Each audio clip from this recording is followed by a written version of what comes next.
بەناوی خوای بەخشندەی میهرەبان حەمد و ثەنا و سوپاس و ستایشی بە پایان بەخوای پەروەردگاری جیهان، درود و سەلام لەسەر پێغەمبەری خۆشەویستمان صلی الله عليه وسلم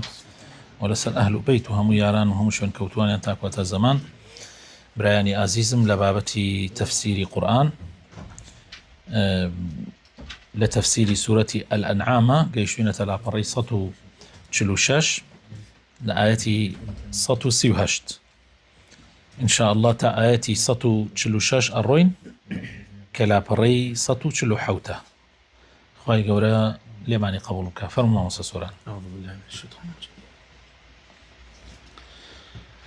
وقالوا هذه أنعام وحرث حجر لا يطعمها إلا من نشاء بزعمهم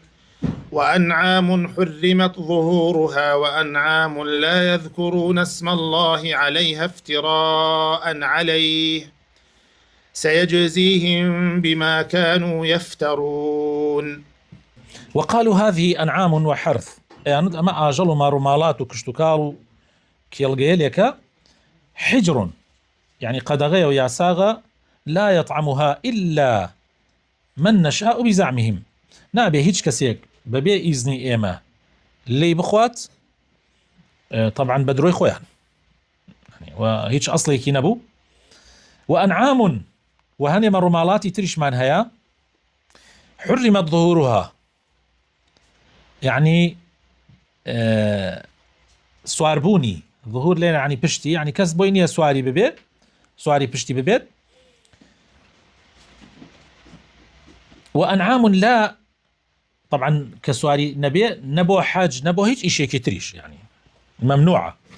وأنعام لا يذكرون اسم الله عليها، وهنديك مرمالاتي تريش من هي هندي مرمالاتي تريش هي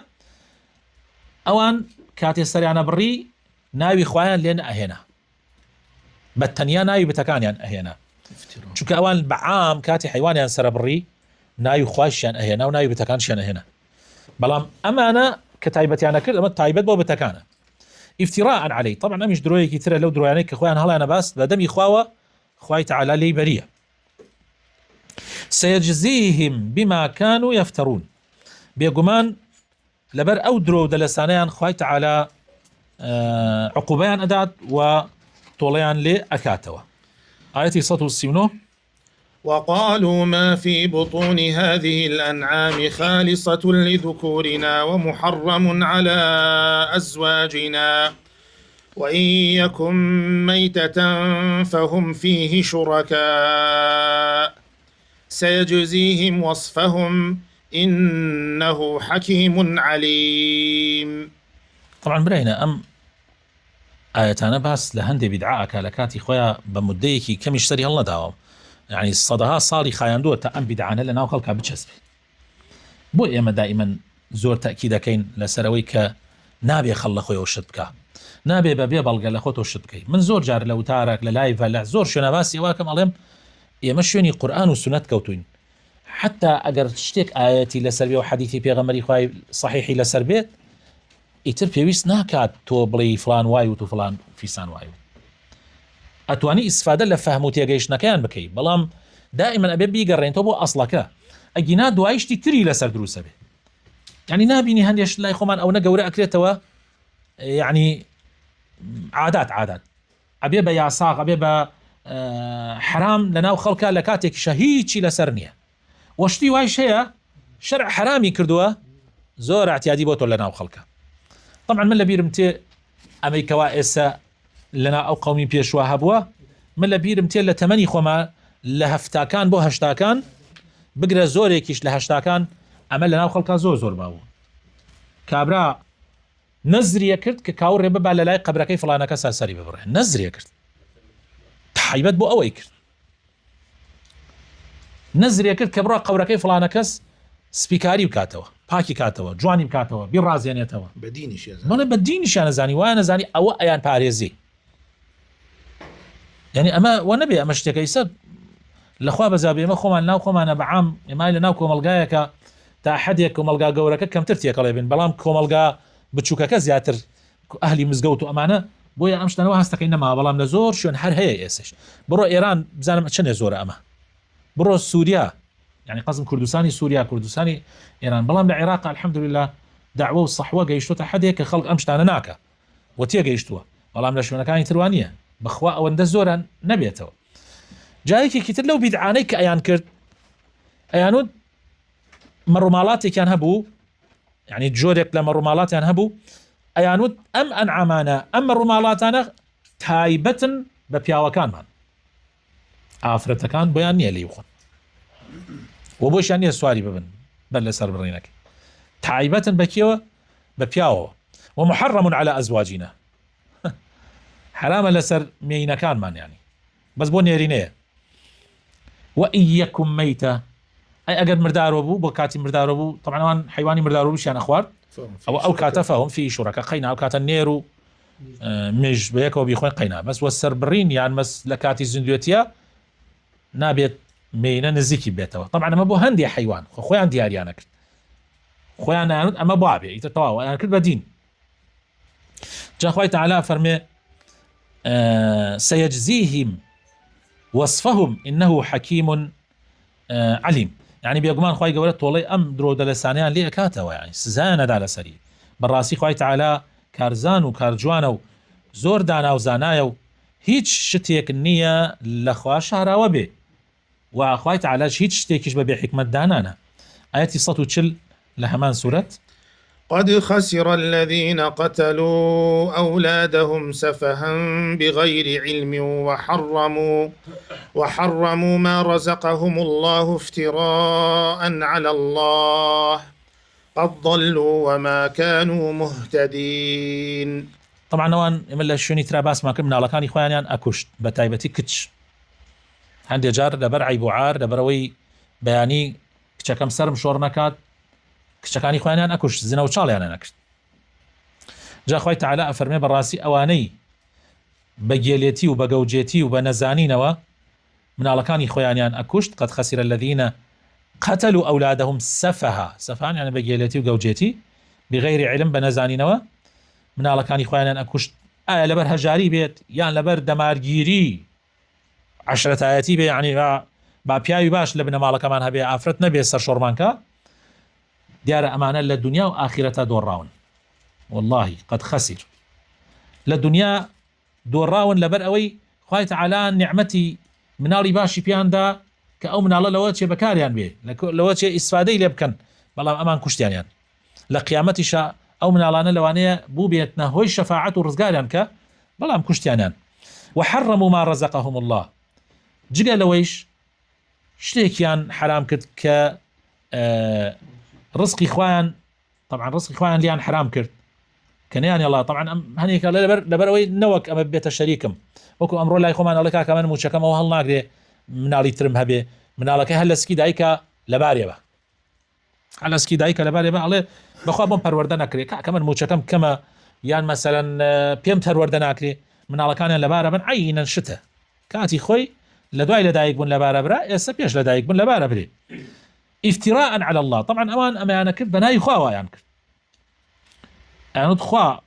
واي وتويان أما ديني خوايا ما شرعي خوايا يسش لا يقوم أنا رون لا ملائكة نكبت فتواي كان بودا على قينا بيش ويروح بكريتها بلا قينا بيكوجا الرادر زيكي لا داو لباري باو أي كوجي طبعا بدرو درسي خوايا قوا أما فرماني خوايا أما خوا أمري كردوا قد ضلوا طبعا أوان باب زان حتى جاري واب من على كان يخش يعني انسرى بالرئة يعني كرد بنزر وكو عبد المطلب أيويس عبد الله كريم كابا نزر يعني أم جور عادة لنا عربها هبوة كمان منالي خوانيان يعني وتيانا قرد من دكر مان ببي كابرا مثلا منالي نابو أي خويا قرد دكر بيبدي دايم دنك يعني سلا برم لبيناو تويا طبعا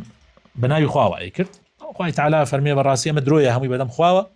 قد ضلوا براسي أوان قمراب وما كانوا مهتدين وهرجيز رجاء هدايتي يعني نقر تبلو كاربي سيك أيان كرت آياتي صوت شلويك وهو الذي أنشأ جنات معروشات وغير معروشات والنخل والزرع مختلفا أكله والزيتون والرمان متشابها وغير متشابه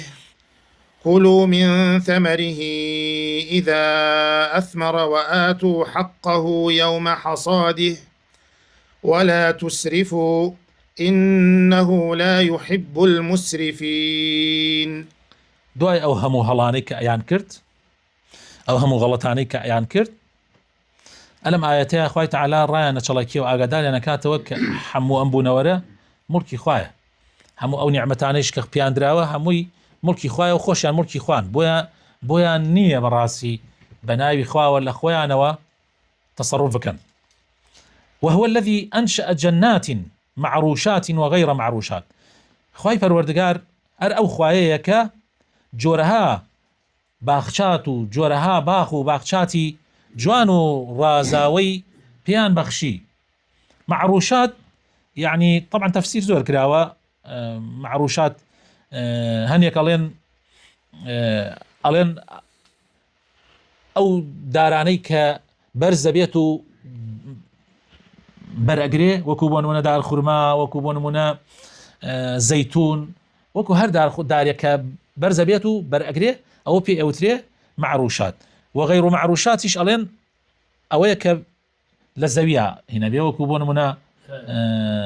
خەیارە، بۆ نمونە شووتیە، بۆ نمونە کاڵەکە، ئەمانەیە حتا ترێش ئەگرێتەوە چونکە هێنا ئەویش هەر بە زەوی ئاخشێ. هەندێکی تر ئەڵێن معروشات ئەوەیە کە دارێلێکە پێویستی بە کەپر نییە، بەس معروشات غیرە معروشات ئەوەی پێویستی بە کەپر نییە، معروشات ئەوەیە کە پێویستی بە کەپرە وەکو ترێ. جا فەرمی خوای تەعالا ئەو زاتەیە کە جۆرەها باخچاتی جوان و ڕازاوی بۆ دروستکردن، معروشات و غیرە معروشات، والنخلة وهروها داری خورما والزرع مختلفا أكله، هروها جۆرەها خورما و جۆرەها زەرعاتی تر کە خواردنەکەی جۆرا و جۆرە، يعني تام و بۆن و ڕەنگیانیش جۆرا و جۆرە. والزەیتون والڕمان، وهروها زەیتون و هەناریش خوای تەعالا ئەویشی پیان بەخشیوە متشابها کە هەموو لە ڕواڵەتە لە یەکەچن. يعني ئێستا داری زەیتون هەمووی لە یەکەچێ، یان مەسەلەن هەنار دارەکانیان لە شقڵا هەتا بەرەکەشیان لە شقڵا لە یەکەچن، بەڵام وغیرە متشابه، بەڵام لە تام و لە ڕەنگی هەنارەکە لە ناوە جۆرا و جۆرن، هەیانە مزرە، هەیانە شیرینە، هەیانە لەو بەینایە کە خوای تەعالا ئەم هەموو جۆرەی بۆ چی بۆ مرۆڤەکان دروست کردووە تاوەکو لەگەڵ تەبعەکانە بگونجێ. خەڵکەیە حەزی لە مزرە، خەڵکەیە حەزی لە شیرینە، خەڵکەیە حەزی لە تاڵە، خەڵکی تر جگە لە ینی سەحیش کە چەند ئەمانە ئیسفادەی هەیە، جاری ئەو تاڵە چاکترین ئیسفادەی هەیە، بەس تۆ پێی نازانی. ئیتر حتا ئەگاتە يعني ئەمپەر لەو پەڕۆتە ئەمپەر هەمووی لەبەر خاتری مەسلحەتی مرۆڤەکان و بۆ لەزەت و چێژی مرۆڤەکان خوای تەعالا دروستی کردووە. كلوا من ثمره إذا أثمر. جا خوای تەعالا فەرمێ دەسا ئێوەش بۆ خۆتان لەم میوە هەموو میوە جۆرا و جۆرە کە خوای تەعالا پێتانی بەخشیوە بە کەیفی خۆتان بخۆن، لەزەتی لێ ببینن، بەڵام حەقی خواتانش لەبیر نەچێت. بەڕێگای حەڵاڵ ئەوەی کە دەستانەکە بخۆن، بەڵام حەقی خواتان لەبیر نەچێت. وآتوا حقه يوم حصاده، يعني حقي بدن للروجي دروكردنا للروجي تشنينيا حقي بدن. طبعا كاتب بو بروبوم خوای تەعالا فەرمێ لە ڕۆژی حەسادیە حکمەتەکانی زۆر زۆرن، چونکە ئەو ڕۆژە ئیتر بۆ ئەوەی کامران لێی نەخوا و دوایی کەم بکە، تەماح بیگرێ و نەیدا، و بۆ ئەوەی دەرکەوێت کە کێ ئەیدا و کێ نایدا. بۆیە بۆ بەروبووم شریعەت دایناوە لە ڕۆژی زەکاتەکە ئەبێ لە ڕۆژی درەوینەکەیە یا لە ڕۆژی چنینەکەیە بکرێ. بەڵام خوای تەعالا ئەفەرمێ ولا تسرفوا، بخۆنەوە لەو هەموو نیعمەتە، بەڵام ئیسراف مەکەن، ئیسراف مەکەن، زیادەڕەوی مەکەن. هەندێک لە زانایان ئیسرافەکە گەڕێنەوە بۆ خێر و سەدەقەکە، هەندێکیش ئەگەڕێنەوە بۆ خواردنەکە، هەندێکیش ئەڵێن بۆ هەردیەتی. یعنی خواردنە و خواردنەوەکەش بخۆن، نۆشی گیانتان بێ مادام بە ڕێگای حەڵاڵە و لە شتێکە کە بۆ تۆ حەڵاڵە و خواردنەکەیشی حەڵاڵە بخۆنەوە، بەڵام ئاگاتان لێ بێ زیادەڕەوی مەکەن، چونکە زیادەڕەویەکە لەم دنیاش بۆ تۆ زەرەریە، هەر لەم دنیا بۆتی زەرەری هەیە. زیادە حەد خۆت بخۆی زەرەری تەندروستیشی لێەکەی، ئیتر چجا لە قیامەتیشا تۆ ئیسرافت کردو. خوای تەعالایش وەکو ئەفەرمێ مسریفینی خۆش نایە، خوای تەعالا ئەو کەسانی خۆش ناوێ زیادەڕەویەکەن. ئەمە ئەگەر بە معنای خواردن و خواردنەوەکە، ئەی بە معنای بەخشینەکە لە بەخشینەکەشە ئینسان نابێ ئیسرافکە، لە بەخشینەکەشە نابێ زیادە ڕێوکی، ئەبێ دائما بەشی خۆت و ماڵ و مناڵت بێڵیتەوە. حتى خوای تعالی ئیسە زەکاتیشی لە دوای حەدێک فەرز کردووە لەسەر ئینسان، تا ئەو حەدەتەوە حەقی خۆت و ماڵ و مناڵتە، لە پاش ئەوە ئەمجا بۆ ئەبێ زەکاتی بدەیت، زەکاتی لێ دەرکی، جا ئەبێ ئاگامان لێ بێ. من ئەڵێم هەردووگوشی ئەگرێتەوە، هەردوو ئەگرێتەوە، یعنی هەم لە خواردن و خواردنەوەی ئیسراف مەکەن، هەم لە مەسەلەی بەخشینیشە ئیسراف مەکەن. زەلامێ سەر دەفع بێ، دەفع کاتێ دڵی گەرمە بێ ئیتر هەموو ماڵەکە لەو چێ ببەخشی. طبعا بێ ئاگای لە خۆی بێ، نابێ هەموو ماڵەکە دوای ماڵ و مناڵت ناکرێ بێ دەرەتان بن. لەوانەیە کێ بڕێ مامۆستا ئەوە نیە ئەبوو بەکر هەموو ماڵەکەی بەخشی. ئەبوو بەکر خۆ خانووینەکانی نەبەخشی، ئەبوو بەکر لێرە ماڵەکەی هەموو پارەکەی هێنا، هەرچی پارەی لە ماڵا بوو هەمووی هێنام، بەڵام جگەلەوە خۆ هەندێک پارەی لە تجارەتا بووە، ماڵی هەیە، خانووی هەیە، بەڕووماڵات هەیە، ئەوەی هەی بوو حازر هەمووی هێنا. ئەبوو بەکریش عومەریش ئەوەی هەی بوو نیمەی هێنا، وتر طبعا سەحابەکانی تریش هەرێکەوە پێی هێن خۆی. جا ئەبێ ئاگامان لێ بێ کاتێ ئێمە هێنەکەن ئاگامان لێ بێ ئەو مەوزوعە بە هەڵەلەی تێ نەگەین. بەڵێ وەلەو کەس نییە لەم زەمانە ئەوە پیاو بێ زۆر زەحمەتە کەسێک هەبێ مەگەر ڕاجحی لەوە چ لە زەمانێکە پیاوێک دروست بێ ئەو سیفەتەی تیابێ. ڕاجحی ڕەحیمەه الله ئەو پیاوە دەوڵەمەندی سعودیە کەوا ئەوقافی ڕاجحی هەیە، وەفاتی کردو ئێستا ئەو پیاوە مناڵەکانی کچ و کوڕەکانی کۆ کردەوارێکی بەشی خۆیانی پێداوتی کاکە ئێوە حەق وەکو حەقی شەرعی با دوای گلەیم لێ نەکەن، دوای ئەوە چیماوە هەمووی وەقف کرد لە پێناوی خوایە، حتا خۆی و ژنەکەیشی داوای لێکردن کە خانوویەکی بدەنێ لەو خانەیە کا بۆ فەقیر و هەژار دابی نەکرێ، خانوویەک لەوەی بدەنێ و موچەیەکی مانگانە بۆ ژیانی پێ ببەخشن پێ بدەن هەتا ئەمرن، کە مردیان ئەویش بکرێتە وەقفەکە. 3 ملیار دۆلاری کردە وەقف ئەو کاتە، خوازانێ سەبۆتە چەنێ، يعني ئەوقافی ڕاجحی ماشاء الله مەگەر هەخوای گەورە خۆی بزانێ بەرەکەتەکەی چەندێک، هەر دەستگایەکی زۆر گەورەیە، حکومەتێکە خۆی بۆ خۆی ئیدارەی هەیە، بەڕێوەبەری هەیە، و سەدەها بەڵکو هەزارەها مۆزەفی هەیە، يعني هەم ئستثماری وەقفەکە ئەکەن بەکاری هێنن بۆی بەردەوام خێرەکەی بەردەوام بێ و بەخشینەکەی بەردەوام بێ، یا وەقفەکەی ئیمامی عوسمان ڕەزای خوای لێ بێ. بەڵێ ئاەتی 142 ومن الأنعام حمولة وفرشا كلوا مما رزقكم الله ولا تتبعوا خطوات الشيطان إنه لكم عدو مبين. أو باسي باخچات و میوە ئەوە مانا کرد، خوای تعالی فەرمی ئەوە هی خوایە، و هەروەها لە ئەنعامیشا و لە مەڕووماڵات و ئەو حیوانانەی کە خوای تعالی بۆ ئێوە خەڵقی کردووە هەیانە حەمولەیە هەیانە فەرشە، يعني هەر لەوە حەمولە و فەرشی هاتیە لە ئەنعامەکانە. يعني چی حەمولە؟ يعني سواریە بی، خۆت سواریە بی و هەروەها شتومەکیش ئەخەیتە سەری، ئیسفادەی لێەکەی بۆ گەیاندنی شتومەکەکان و بۆ گەیاندنی خۆتان و بۆ جۆرەها ئیشی تر، و فەرشە و ئیسفادەش لە ئەوە جگە لەوەی ئیسفادە لە شیرەکەی ئەەکەی، ئیسفادە لە گۆشتەکەی ئەەکەی، سەدەها شتی لێ دروست ئەبێ لەو شیر و گۆشتە، جگە لەوە فەرشیشە، یعنی لە تووک و لە پێست و ئەمانەیشە جۆنەها فەرش و جۆرەها لیباس و ئەمانە بۆ خۆتان دروستەکەن. دەی کولو مما رزقكم الله، دەی ئەوەی کە خوای تعالی پێتانی بەخشیوە لێی بخۆن، ئیسفادەی لێ بکەن، سوودی لێ وەربگرن، ئامان شوێنی هەنگاوەکانی شەیطان مەکەون، بتانوا بەملاو بەولایە و لە خۆتانەوە بەناوی خواوە قسە بکەن، ئەمە بۆ ژنەکان نابێ و ئەمە نازانم بۆ بتەکان و ئەمە بسمیلای لێ نەکەیت و ئەوە نازانم چی، لە خۆتانەوە درۆ مەکەن، لە خۆتانەوە حەڵاڵ و حەرام مەکەن، شوێنی هەنگاوەکانی شەیطان مەکەون، ئەمە شەیطانە کە ئاوا فێڵتان لێکا و ئاواتان پێکا، بەڕاستی شەیطان دوژمنێکی ئاشکرایە بۆ ئێوە. 143 8 أزواج من الضأن 2 ومن المعز 2 قل أذكرين حرم أم الأنثيين أم اشتملت عليه أرحام الأنثيين نبئوني بعلم إن كنتم صادقين. أم جا خوي تعالى مناقشان لقلاك خوي تعالى يعني الله هش جوت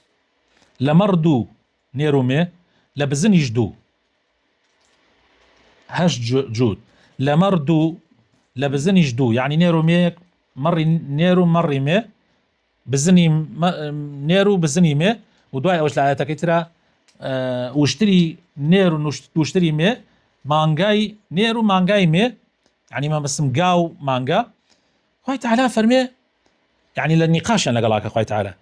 أمانك هي أي بينن قل الذكرين حرم أم الأنثيين يونالين أما هنيكي حلالة وهنيكي حرام كام يعني حلالة نيرا كان يعني يا كان يعني وهذا زكي دايكا كان كلها تاكي وعاقل الله من لخوت أنا دانشن وناي خواق ساكن درود لسالة بس جاء ما زور قرنقة نبئوني بعلم أقل وراسكن اشتكتان فيه نبئوني بعلم إن كنتم صادقين أقل راسك بالله آتي دعاء وش سورة أنعام 144 ومن الإبل 2 ومن البقر 2 قل أذكرين حرم أم الأنثيين أم اشتملت عليه أرحام الأنثيين أم كنتم شهداء إذ وصاكم الله بهذا فمن أظلم ممن افترى على الله كذبا ليضل الناس بغير علم إن الله لا يهدي القوم الظالمين. هروها لو اشتري شا لجوتي واشترى نيرو مي لما انقاشا لنيركي ولميكي كاميان خوي تعالى حلالي كرده وكاميان حرامي كرده وكاميان بسم الله إلى سركره وكاميان بسم الله إلى سرناكره يا لو بشكاني كالا ناوسك دايك أنا يعني ما تشيء أما تشيء أم كنتم شهداء أي والشايد بون كاتي خوي تعالى وصيتي بيتان كبوتي أما آوايا أو كم تان شايت يدن يا هردرو دلسيك خوتان هلطان بستوا جام جاي يك ليرة دقيق زور قرنقة حموما بيزانين والله حموما يسبوا أم ظروف أما طبعا أمهم ونمونانا يسب بالضبط دوباره أبيتوا بالضبط أمانة يسألنا وكم الغا كان دوباره أبنوا خوي تعالى أفرمي فمن أظلم ممن افترى على الله كذبا ليضل الناس بغير علم كي هي لو الظالم تور استمكارتر به كخلقي قمراء كاو للرقاي خوالا ندا ببيع علم يا جاري وهي بعلمي شوا طبعا بعلم وبيع وهرزور خطره ببيع علمي او شيء خطره بس شيء او بعلمه وخطرتره يعني كابراك بزاني كاخوان علي وبلام خلق خلطين ندور لك الخلق كي هي لو ظالم تربي براسي خويت على هدايتي قوم استمكاران نادا بالرزان يسلنا وخمانا شو روشتو جوت لفتوى به فتوى يسيروا سمره ما مسا فلانا شد حرامه يعني او بوكو برسالة تونايكا او مناقشة للاكا ما مسا فلانا شد حرامه اي بو حرامه طبعا بو معلومات يمدو قاعده ماني زور قرنقه يملا فقها زور جاري خنين بس ليش دوباره كما بو اوي خلق شي استفادي لبكا قاعدتك اليه الاصل في الاشياء الاباحه قاعدتك ايش اليه الاصل في العبادات البطلان الا بدليل لهرد يعني اصل للشتمكه حرشتك لم دنيايه او قوتشاني دسيكاك حاجي ام كاميري كيما تصويري بيكين ام سوف داري كيما دامناوه ام كرسياني كلسري دانشتوين حر ام عينك كي كما تشاو حرشتك كبرسيار كرا لباري ام مسائلانوا حلال يا حرامه اصل تيا حلاليه ما شت عبادتني اما شتها اصل تيا حلاله مگر كابرا بلغيكي بيبي إيسا أجر يكي بتوتي أو تشيها أو حلالة تكرتتبر تو يكسر لي بالي حلالة الله لا حرامة كي الله حرام نبي بلغي بيرو حلالة تا بلغت نبي كبلغها مو مش تسليم تبر بلغيش بريتي الآيات ولا حديث قصي فلان وفي سانيش ناخواته أما لمسألة شت أي لمسألة عباداتها تو الله بخوا أصم دور كات نيوش كم من الله بلغت شيا تو نابێ بڵێ کاکە ئەسڵتیایە حەڵاڵە و حتا بەڵگەیەک نەبێ حرامیکە نا عەکسە ئەمەیان عەکسە ئەسڵ ئەوەیە دروست نییە مادام عیبادەتە ئیلا بە بەڵگە ئەمە زۆر مهمە یعنی کەس بۆی نییە هیچ شتێ بکە لە عیبادات ئیلا ئەبێ بەڵگەی بێ ئەبێ پرس بکە ئەبێ بەڵگەی هەبێ جا ئەمە زۆر مهمە خەڵک نازانێ کابرا دیە لە خۆیەوە قسەی وا ئەکا جاری وا هەیە لە کاتی لایڤە یان لە کاتی خوتبەیە یان لە کاتی محاضرەیەکە لە خۆی ئەڵێ مامۆستا فڵان شت حرام نییە ئەی چۆن حرام نییە ئەی مامۆستا فڵان وتێتی حرام ئەڵێم بابە گیان ئەمە شتیش بە بەڵگە حرام ناکرێ تو ئیستا لە خۆتۆ بە شتەکان لە خۆتۆ ئەڵێمە حرامە بەڵگەی چییە مامۆستا فڵانە کەس ئەی وەڵا مامۆستا فڵانە کەس وتی مامۆستا فڵانە کەس ئەیخێنە سەرمان با بەڵگە بێرێت ئەگەر بەڵگەکەی ڕاست بوو تەواو منیش تەسلیمە بم کە نەبوو حرام نییە و حەڵاڵە مادام چشتە بەڵام لە مەسەلەی عیباداتە بۆت نییە دوو ڕکات نوێژ لە خۆتۆ بکەی ئیلا ئەبێ بەڵگەت هەبێ ئەگینا بۆت نییە ئەم قسە زۆر طبعا گرنگە و زۆریش پێویستە لەم شوێنەشە کاتێتی خوای تەعالا فەرمێ کێ لەوە گوناحی گەورەتر بێ و زوڵمی زیاتر بێ کە لە خۆیەوە ئەڵێ ئەمە حەڵاڵە ئەمە حرامە حەلا خۆیەوە هیچ بەڵگەیەکی پێ نییە ئەمە زۆر خەتەرە بەڕاستی خوای تەعالا هیدایەتی قەومی ستەمکاران نادات ئەوانە زۆر ستەمکارن بەڵێ آياتي 145 قل لا أجد فيما أوحي إلي محرما على طاعم يطعمه إلا أن يكون ميتة أو دما مسفوحا أو لحم خنزير فإنه رجس